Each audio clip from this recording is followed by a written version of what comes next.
Bismillahirrahmanirrahim. Alhamdulillahi wassalatu wassalamu ala rasulillahi Muhammadin wa ala alihi wa sahbihi wa man walah wa ba'd. Rasululloh sallallohu alayhi vasallam aytdilarki, kimki Alloh taoloni Robbi deb o'ziga tan olsa va dinni islom deb tan olsa va Muhammad sallallohu alayhi vasallamni o'ziga rasul deb tan olsa, shu odam iymon lazzatini qalbida tatadi dedilar. Iymon lazzatini tatishlik uchun birinchi sharti Alloh taoloni Robbi deb tan olishligi. O'zi asli Alloh subhanahu va taolo insonlarni mana shu uchun yaratdi. Allohga ibodat qilishlik uchun yaratdi. Insonni Allohga ibodat qilishligida birinchi o'rinda uni qalbi ibodat qiladi, keyin badan unga tobe bo'ladi. Hattoki Qur'onni ham Alloh taolo birinchi qalbga tushirdi. Nazala bihir ruhul amin ala qalbika litakuna minal munzirin. Buni Jibril alayhissalom qalbingizga olib tushdi deyapti Rasululloh sollallohu alayhi vasallamga, ogohlantiruvchi payg'ambarlardan bo'lishligingiz uchun degan. Demak, biz shu hadisga ba'zi bir sharhlar qilib Alloh taoloni qanday taniymiz degan mavzuda suhbat qilayotgan edik. Inson agar Alloh taoloni tanimas ekan Allohga ibodat qila olmaydi. Allohni tanimasa Allohni yaxshi ko'rmaydi. Allohni tanimasa Allohdan qo'rqmaydi. Shuning uchun ham johil kishilar Allohdan qo'rqmaydi. Allohdan kim qo'rqadi? Allohni tanigan olim kishilar qo'rqadi. Innama yaxshalloha min ibadihil ulama.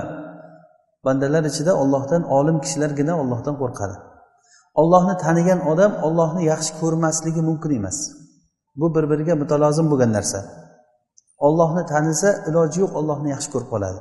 Allohni tanisa albatta Allohdan qo'rqadi. Demak, mana shu qo'rqishlik Allohdan va Allohni yaxshi ko'rishlik va Allohdan qo'rqishlik ikkalasi bu ibodatni ikkita rukni hisoblanadi. Bizni hayotimizni butun bu hayotimizni ham, oxiratimizni ham obod bo'lishligi mana shu ikkita narsaning ustiga quriladi. Ya'ni Alloh subhanahu va taoloni yaxshi ko'rishlik va Allohdan qo'rqishlik. Tavhid eshigi mana shu bilan bizga ochiladi. Shirkni eshigi mana shu bilan bizga yopiladi.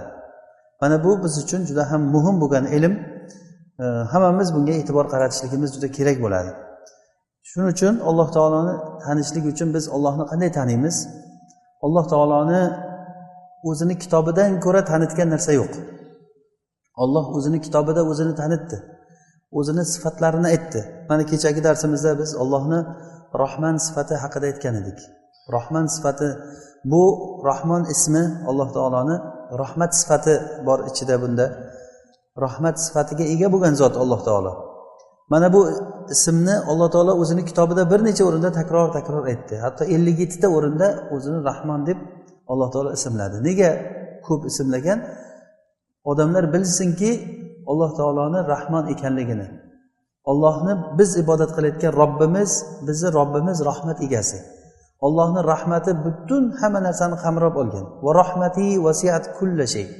Alloh taolo aytadiki, meni rahmatim hamma narsani qamrab olgan. Kulli shay. Buning ichiga insonlar ham kiradi, buning ichiga butun malaikalar ham kiradi, buning ichiga osmonlar, yerlar, o'simliklar, hayvonlar, butun mavjudotlar, maxluqotlar hammalari Allohning rahmatining ichiga kiradi. Alloh taolo insonlarni o'zi rahmat uchun yaratdi. Va bidalika xalaqahum, ya'ni mana shu bilan Alloh taolo yoki validalika xalaqahum, mana shu uchun yaratdi. Walau sha'a robbuka laja'ala an-nasa ummatan wahida wa la yazaluna mukhtalifina illa man rahima robbuk walidalika xalaqahum. Agar Alloh taolo xohlaganda odamlarni hammasini bitta ummat qilib qo'yardi. Xohlasa hammani mu'min qilib qo'yardi. Lekin Alloh buni xohlamadi. Alloh taolo xohladiki odamlar har xil bo'lishligini. Huvallazi xalaqakum faminkum kafir va minkum mu'min. Alloh taolo odamlarni kofir va mu'min qilib yaratdi.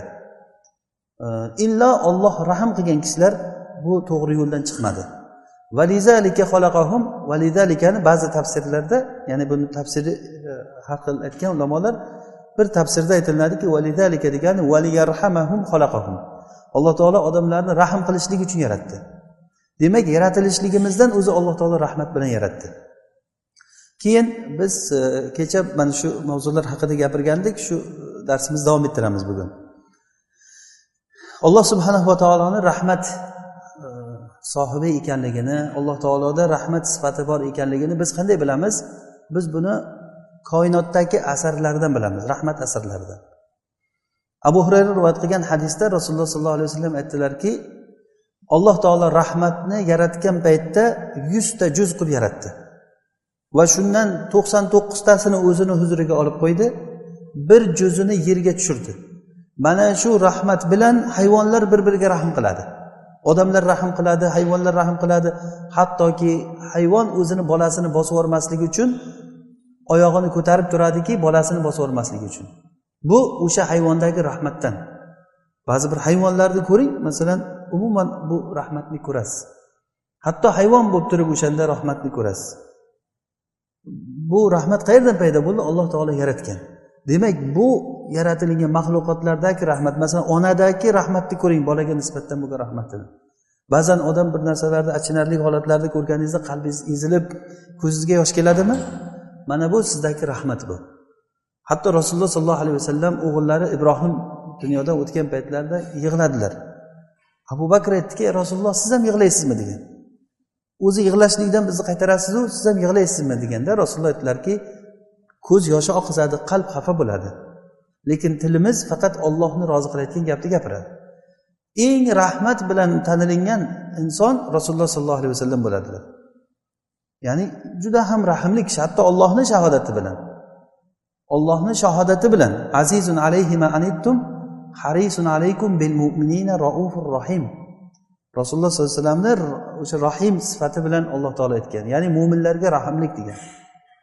Rasululloh sollallohu alayhi vasallamning rahmatini qancha tarixdan, Rasululloh siyratlaridan o'qiylik, biz buni ko'ramiz. Lekin biz Allohning mahluqotlarini rahmat, mahluqotlardagi rahmatni Alloh taolodagi rahmatga qiyoslab bir qarasak, agar bilishlik uchun, buni o'zi asli qiyoslab bo'lmaydi.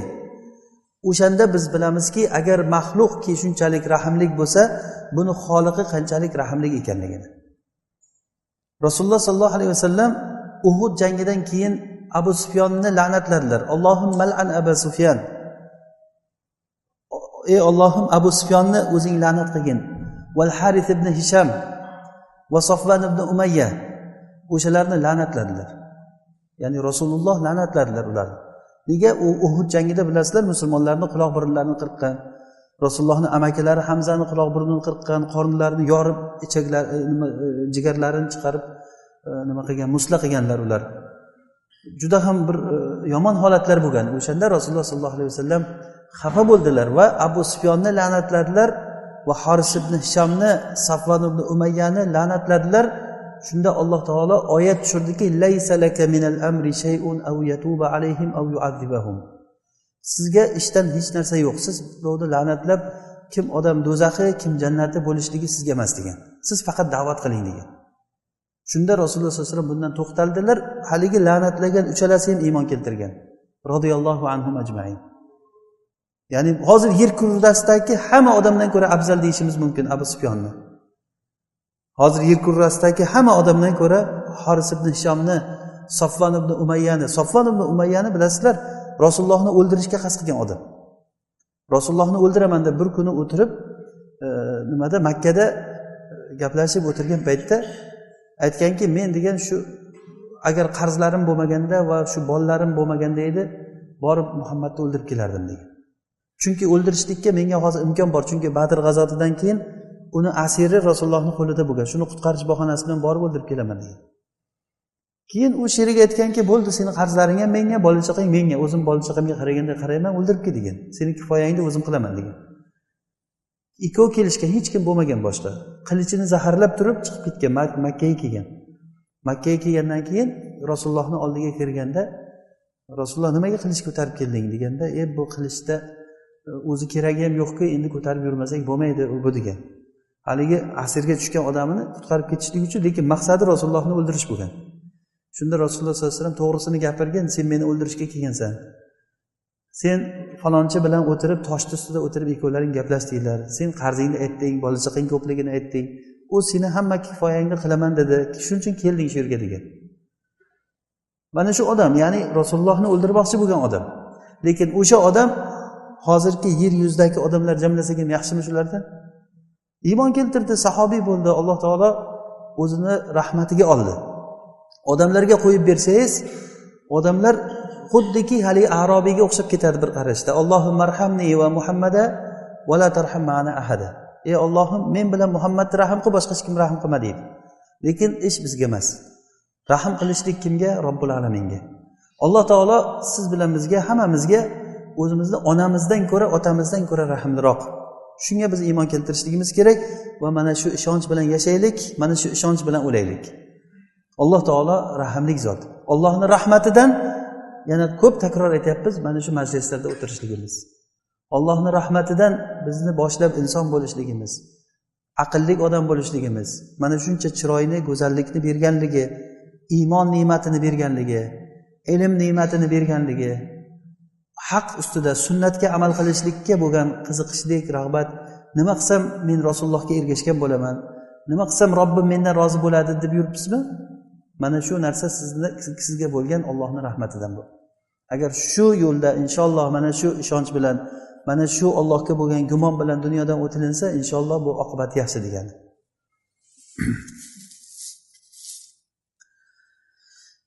Alloh subhanahu va taolo aytadiki: "Va man ya'mal su'an aw yadhlim nafsahu, thumma yastaghfirillaha yajidillaha g'afurur rahima."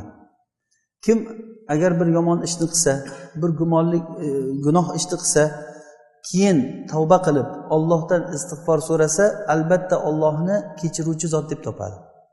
Alloh taolo rahimli zot. Mana bu Alloh kitobida ochiq aytib qo'ydiki: "Qul ya ibadiyallazina asrafu ala anfusihim la taqnatu min rahmatillah.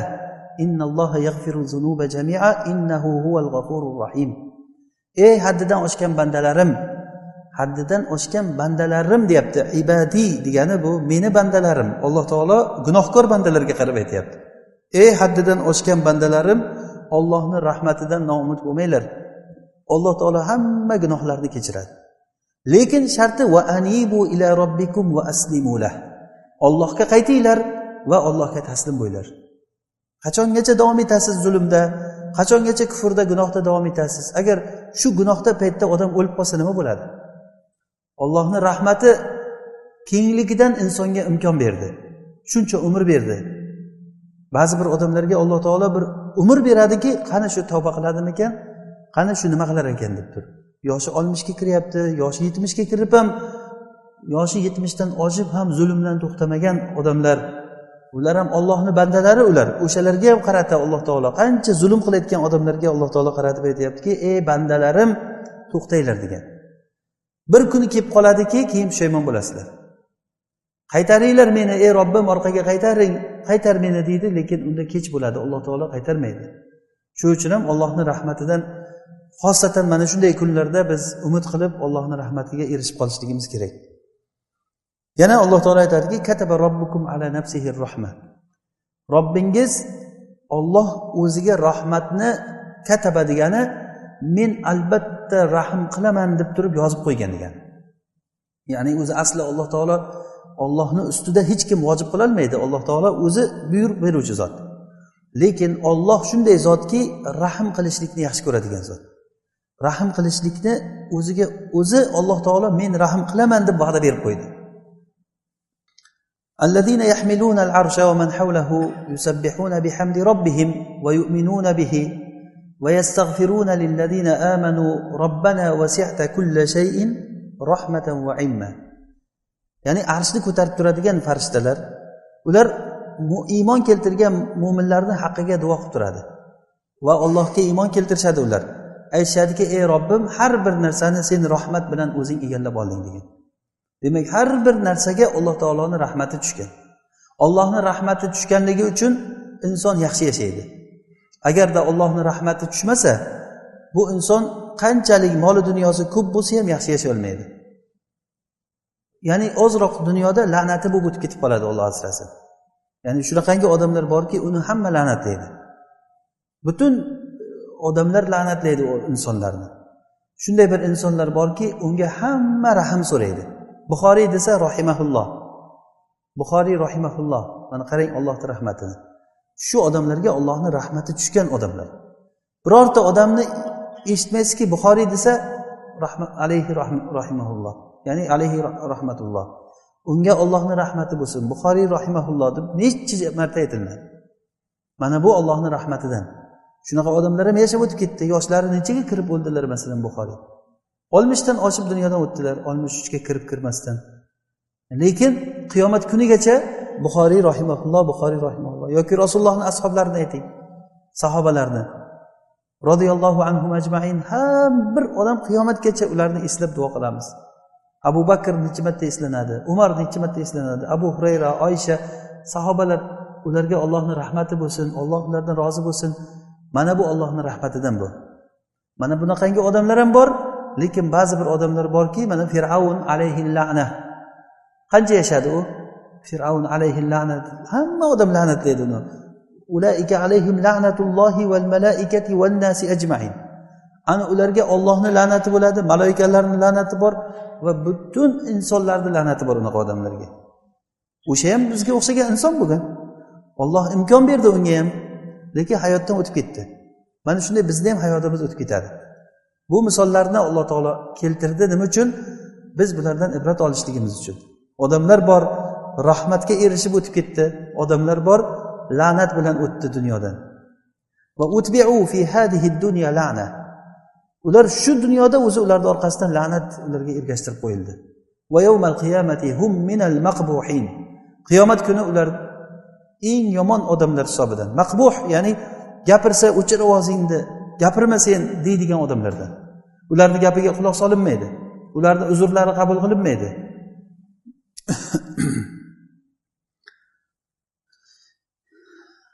Rasululloh sallallohu alayhi vasallam bir kishini aytib berdilar. Bu hadisni ko'p eshitganmiz hammamiz. Bir kishi hech hayotida yaxshilik qilmagan, faqat yomon ish qilgan. Keyin farzandlariga aytibdiki, men agar o'ladigan bo'lsam, meni yoqib, kulimni shamollik kunda yarmini dengizga sochib yuboringlar, yarmini toqqa sochib yuboringlar, Alloh taolo meni qayta tiriltira olmasin. Agar Alloh meni tiriltirsa, meni qattiq azoblaydi. Hech kimni bunday azoblamaganday azoblaydi. Chunki men ko'p yomon ishlar qilganman. Keyin o'lgandan keyin Alloh taolo dengizga buyurdi, uni kulini jamlab berdi. Toqqa buyurdi, uni kulini jamlab berdi. Tiriltirdi. Ey bandam, nimaga bu ishni qilding deganda, ey Robbim, sendan qo'rqqanligim uchun qildim. Xoshiyataka ya Robb degan. Sendan qo'rqib, ko'p yomon ish qilgan edim, seni oldingga kelishdan qo'rqdim men. Deganda Alloh taolo mana shu qo'rqishligi bilan uni rahim qildida kechirdi degan. Bu hadis sahih hadis. Rasululloh sallallohu alayhi vasallam aytdilar. Mana bu Allohning rahmatini ko'ring qanchalik. Yana bir boshqa bir kishini Rasululloh aytib berdilar. Bu ham Buxoriy rivoyat qilgan hadisda Rasululloh sallallohu alayhi vasallam aytdilarki, buni ham hammamiz eshitganmiz bu hadisni. Bir kishi safarda kelishlik paytida chanqab quduqqa tushib suv ichgan. Suv ichib chiqsa, suvning oldida bir it kelib chanqaganidan tuproqni yalab turganligini ko'rgan. Haligi odamni shu itga rahmi kelgan.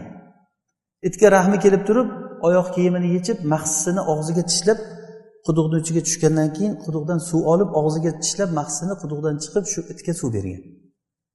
Alloh taolo uni qilgan ishini qabul qildi va uni kechirdi gunohlarini. Bitta ishi bilan, o'sha kuchukka suv berganligi uchun. Bo'lmasa bu kuchuk nima degan narsa? Alloh Rasululloh sollallohu alayhi vasallam o'ldirishga buyurganlar kuchuklarni. Kuchuk bor uyga farishta kirmaydi dedilar. Lekin bu boshqa narsa, farishta kirmasligi boshqa narsa, lekin u Allohning xalqi, o'sha Allohning xalqiga rahm qilishlik bu katta narsa. Rasululloh sollallohu alayhi vasallam aytadilar: "Ar-rahimuna yarhamuhumur rahman, irhamu man fil ardi yarhamkum man fis sama." Rahm qiluvchilarni Alloh rahm qiladi. Rahm qiluvchilarga Alloh rahm qiladi. Yerdagi odamlarga rahm qilinglar, osmondagi zot sizlarga rahm qiladi. Yerdagi kishilarga, u mo'min bo'lsin, kofir bo'lsin, boshqa bo'lsin, hatto hayvonlarga, hatto itga rahm qilganligi uchun Alloh taolo unga rahm qildi. Al jazaa'u min jinsil amal. Hal jazaa'ul ihsani illa al ihsan. Yaxshilikning jazosi yaxshilik emasmi? Alloh taolo mana shunaqangi rahmli zot. Yoki qotilul mi'ani eshitgansizlar hammalaringiz. 100 ta odam o'ldirgan. Bizdan oldingi ummatlardan 99 ta odam o'ldirgan. Keyin bir rohibning oldiga borib turib, men 99 ta odam o'ldirdim. Meni Alloh kechiradimi desa, qanaqasiga kechiradi seni Alloh? 99 ta odam o'ldirgan bo'lsang deb aytgan. Unday bo'lsa 100 ta bo'lsin deb, haligini ham o'ldirib qo'yavergan. Nisobga yetsin deb. shunchalik yomon odam bo'lganda, bo'lmasa rohibda nima ayb?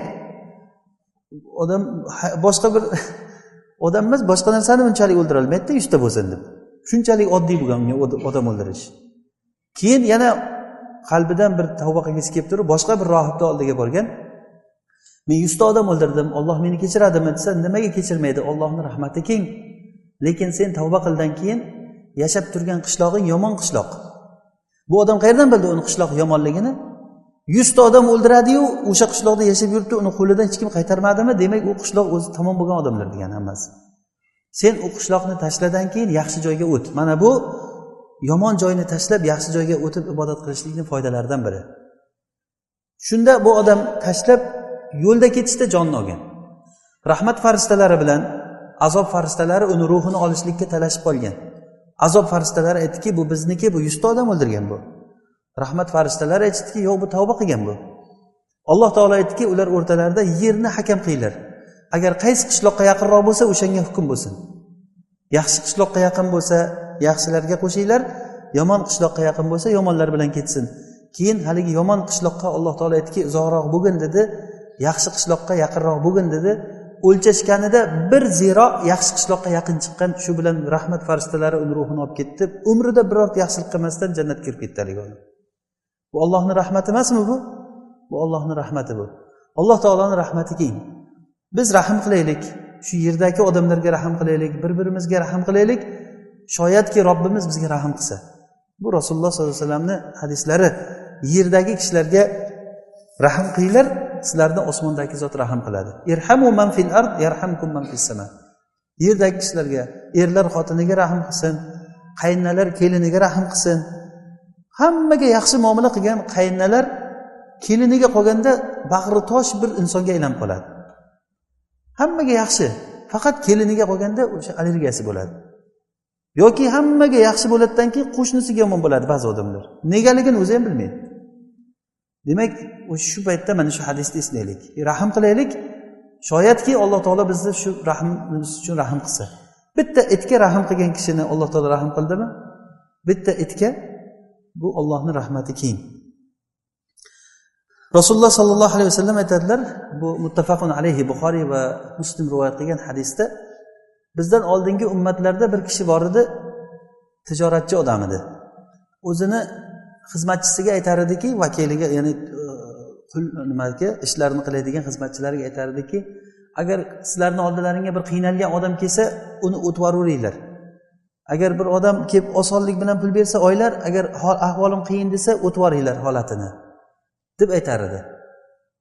Keyin u odam dunyodan o'tib Allohning oldiga borgan paytda Alloh taolo unga sen nima amal qilgansan deganda, ey Robbim, men hech bir yaxshi amal qila olmadim.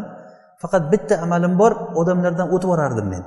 O'tib yorishni bilamiz, ya'ni haqqini kechib yorish. Haqqini kechib yorardim deganda, shunda Alloh taolo o'tib yorishlikka biz haqlimiz deganda, biz sizni o'tib yubordik deb turib kechirib jannatga kirgizib yorar ekan. Odamlardan kechirganlik uchun. Bu ham hozirgi aytgan hadisimiz irhamu man fil ardi yarhamkum man fis sama. Ya'ni yerdagi odamlarga rahim qilinglar, tijoratda bo'lsin, oldi berdida bo'lsin. Ba'zi odamlar bor, tijoriy ma'noda shu arzimagan pul uchun bir-biriga shunaqangi bir yomon gaplar gapirishadi. Odam xijolat bo'ladi odam. Ba'zan kelishmovchiliklarda bir guvohi bo'lib qolamiz. Juda ham yomon ahvollar bo'ladi-da o'rtada, musulmonlar o'rtasida. Shu paytda mana shu hadisni eslaylikki, yerdagi odamlarga rahim qilaylik, Alloh taolo bizga shoyatki rahim qilsa. Rahim qiluvchilarni Alloh rahim qiladi. Ar-rahimuna yarhamuhumur rahman. Rahim qiluvchilarga Alloh taolo rahim qiladi. Va yana Alloh taoloning rahmat asarlaridan biri, yaxshilikni Alloh taolo 10 barobardan 700 barobar va undan ziyodigacha ziyoda qilib yubordi. Ammo yomonlikni bo'lsa bitta yomonlik qilib yozdi. Mana bu Allohning rahmatining kengligidan. Man ya'mal su'an yujza bihi. Kim yomonlik qilsa, shu yomonligi bilan jazolanadi. Ammo kimki yaxshilik qilsa, hasanat qilsa, falahu ashru amsaliha. Unga 10 barobar ziyodasi bilan. Bu adolatdan emas bu, lekin Allohning fazli, Allohning rahmati bu. Alloh taolo o'zining rahmati bilan bitta hasanatga qancha ziyoda ajrlarni berishlikni va'da qilgan. Hattoki 700 va undan ham ziyod bo'lib ketishligini Alloh taolo va'da qilgan.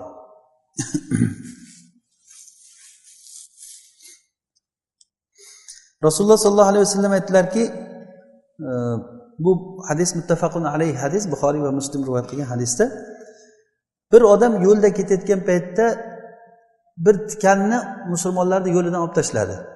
Yo u bir daraxtni tikani edi, o'sha tikanni sindirib odamlarga ozor bermaydigan qilib qo'ydi, yo bo'lmasa yo'lda yotgan bir nimani, ozorni olib tashladi. Alloh taolo mana shu bilan unga rahim qildi degan. Hadis Buxoriy va Muslim rivoyat qilgan hadis. Bitta narsa. Demak, yaxshilikni hech qachon biz haqir sanamasligimiz kerak. La tahqiranna minal ma'rufi shay'an. Ma'rufdan hech bir narsani siz haqir sanamang. Ixlos bilan yoningizdagi bir sherigingizga yaxshilik qilasizmi? Hatto shu meni esimda qolgan narsa, Buxoriy rahimahullohning siyratida, Hadis Sariyda keltirgan. Bir kuni masjidda Buxoriyni kuzatib tursam, masjidda turgan bir ozorni, ya'ni masjiddagi bir nimalardan, zibalardan bir narsani shunday olib turib bildirmasdan cho'ntagiga solib qo'ydi degan. Ya'ni masjidni tozalash uchun. Masjidlar Alloh taologa ibodat qilinadigan Allohning uyidir. Kim agar Allohning uyini ulug'lasa, bu inson qalbidagi taqvosidan bo'ladi. Allohning uyida turgan odam o'zini masalan bir valillahi masalul a'la bir yer podshohlarini bir qasriga borib qolsa qanday his qiladi o'zini odam? Oddiy o'zini bozorda o'tirganda yalpayib o'tirmaydi-ku odam. Qasrda o'tirgandan keyin yoqqa qarab, bu yoqqa qarab, hamma joyi nima qilib turib, odobli bo'lib o'tiradi odam. Podshohning qasrida o'tirgandan keyin. Lekin Allohning uyida o'tirgan odam ham qalbidan Allohning uyidaligini odam his qilishlik kerak. Bu majlis inshaalloh Allohning rahmati tushadigan majlis.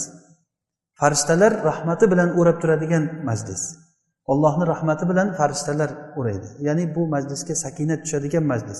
Qaysiki bir qavm bir joyda o'tirib, Allohning kitobini dars qilib, ilm o'rganib, zikr qilib, Allohni eslab o'tirsalar, ularni g'oshiyatuhumur rahma degan. O'shalarni rahmat o'rab oladi. Mana bu Allohning rahmati bu. Shu rahmatni inson qalbida sezadimi, yo'qmi? Ilm majlislarida o'tirganda odam ichidan shu rahmat, sakinat tushganligini inson qalbidan sezadi. Mana bu ham Allohning rahmatining asarlaridan biri. Allohning rahmat asarlaridan biri Allohni siz bilan birga ekanligini odam his qilishligi. Rasululloh sollallohu alayhi vasallam g'orda paytida nima dedilar? La tahzan innalloha ma'ana. Abu Bakrga aytdiki, siz xafa bo'lmang, Alloh biz bilan birga. Alloh siz bilan birga bo'lsa nima xafa bo'lasiz?